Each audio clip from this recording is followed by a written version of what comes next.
যতক্ষণ না এই ওয়াকফের কালা কানুন রদ করানো হবে, এই আইনকে উঠিয়ে নেওয়া না হবে, আমরা ততক্ষণ পর্যন্ত এই আন্দোলন, যে সংগ্রাম চালিয়ে যাবে।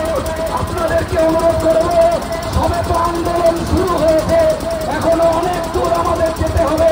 আগামী 26শে এপ্রিল আমাদের কলকাতার ব্রিগেডের ময়দানে যেতে হবে। আগামী দিন আমাদের দিল্লিতে যেতে হবে।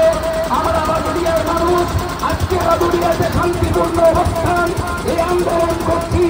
আমরা আগামী দিনে বাদুড়িয়াতে শুধু নয়, কলকাতাতে যাব এবং প্রয়োজনে দিল্লিতে যাব। ওয়াকফের এই কালা আন্দোলন, এই আইনকে আমরা নিষিদ্ধ করব।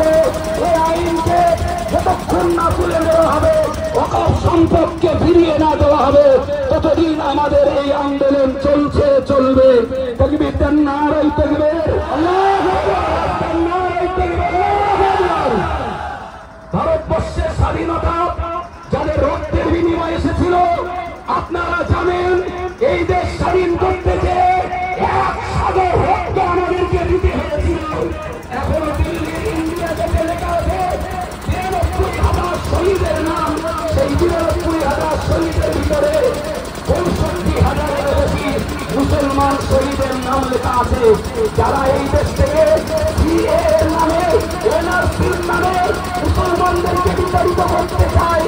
আমরা এই দেশের হিন্দু, মুসলিম, শিখ, ইসাই, বৌদ্ধ সর্বধর্মের মানুষ আমরা ঐক্যবদ্ধ আন্দোলন করে মোদী সরকার তাকে দেখিয়ে দেব।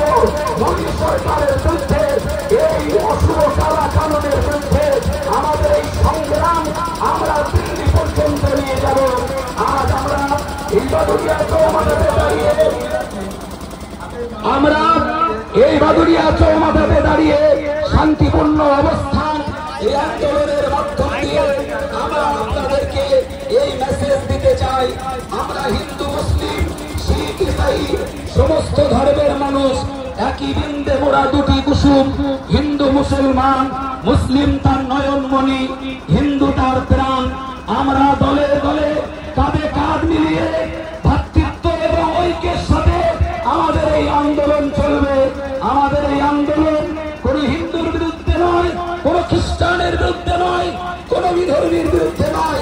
আমরা ভারতীয় নাগরিক, আমরা হাজারো বছর এই ভারতবর্ষের জমিনে আমরা সম্প্রীতি এবং সৌহার্দ্যের সঙ্গে আছি। আমাদের ঐক্য যারা ফাটল ধরাতে চায়, আমাদের এই ঐক্য যারা নষ্ট করতে চায়, তাদের বিরুদ্ধে সংগ্রাম চলবে। আপনারা সবাই বসে পড়বেন, আপনারা বসে পড়বেন। হাফেজ মাওলানা ইসমাইল সাহেবকে এখানে স্টেজে আসার জন্য অনুরোধ করছি। সকল সম্প্রদায়ের যারা মানুষ এসেছেন সবাইকে